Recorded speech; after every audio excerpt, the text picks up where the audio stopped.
have a lot of questions to pose, and we have a fantastic panel this evening.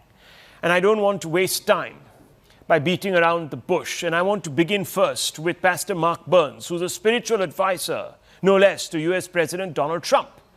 Now, Pastor, thank you very much for joining us here on CNN News 18. It's wonderful to have you. And I have to ask you this, because we've seen a lot of these ceasefire claims blowing up in Trump's face.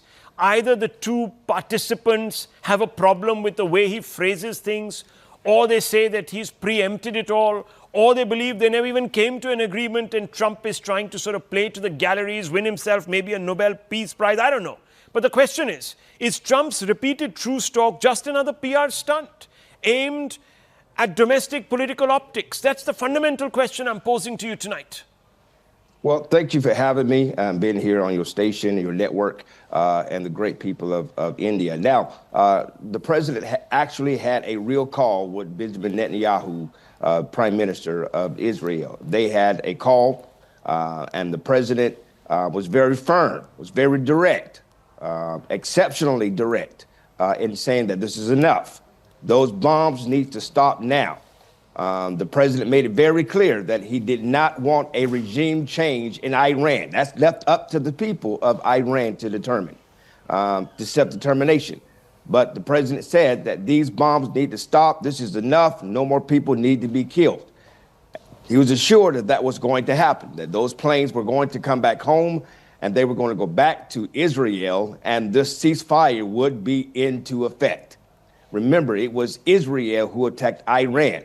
So I understand maybe why that happened, but they attacked Iran.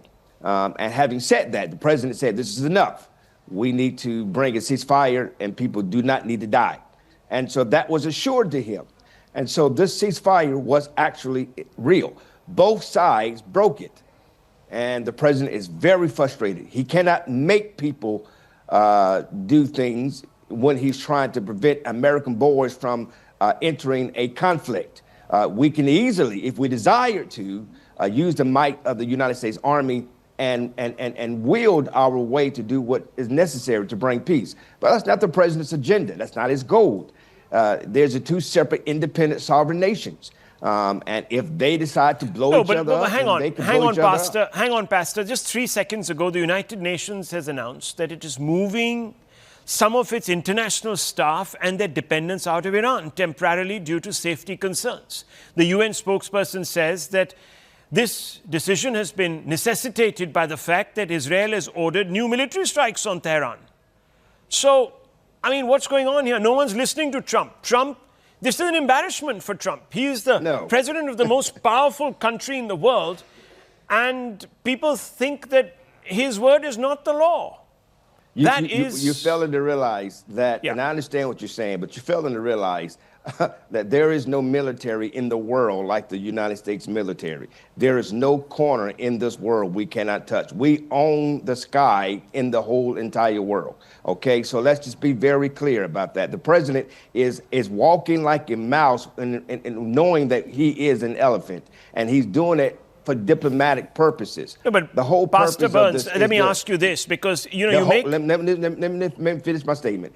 The president is most definitely an elephant, and he's choosing carefully, diplomatically, to make sure that less lives are destroyed, less lives are killed, and so let's just be very clear. Let's not pretend as though people are just ignoring President Trump. No, he's been very diplomatic. His patience is wearing thin.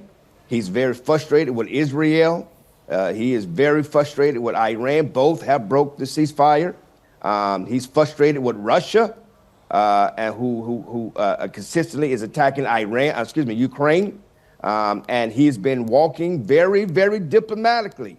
They're testing his resolve and they're testing his patience. But I believe if this does not come to a quick, swift end, they will see the might and power, and they will be reminded who the United States of America is and who President Trump is. But that's not his desire. Well, Pastor, looking at it from a South Asian lens, we've seen America flee Afghanistan very recently under Biden. Now, I don't know. Joe Biden, Joe Biden fled. Yeah. You're right. You You're right. fled, Joe Biden you fled Iraq. You left it in a shambles. We're beginning to believe that you don't have the legs and the heart for a Listen, you got to remember, because you're not giving the entire truth, sir. The reality of it is we were in Iraq for a very long time, gave billions upon billions of dollars, infrastructure, trained troops, trained soldiers, the very same with Afghanistan. Okay. We can't force the people to do and defend their own nation. We can only give them the tools, the training, and the support. And now at some point, that sovereign nation has to become the sovereign nation. Unless they want to become the 51st state of the United States of America, then that's a whole nother matter. But these are independent sovereign nations. Well, we're not designed to build that nation. We're only giving them the tools. You can lead somebody to the water, but they got to be willing to drink it. And that is not felt policies of America, because Iraq and Afghanistan, the people have to pick up the mantle and run it for themselves, sir. Okay. And remember, you're right. Joe Biden abandoned Afghanistan, not President Trump. Yeah, well, we see America as a power that withdrew, whether it was under Biden or Trump or what have you. But that's a different argument. We can of course, argue that till the cows come home. But let's just park it there. Those are interesting points that you've made.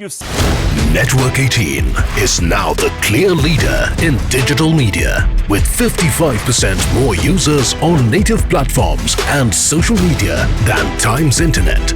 Network 18, the undisputed leader of news networks, way ahead of the times.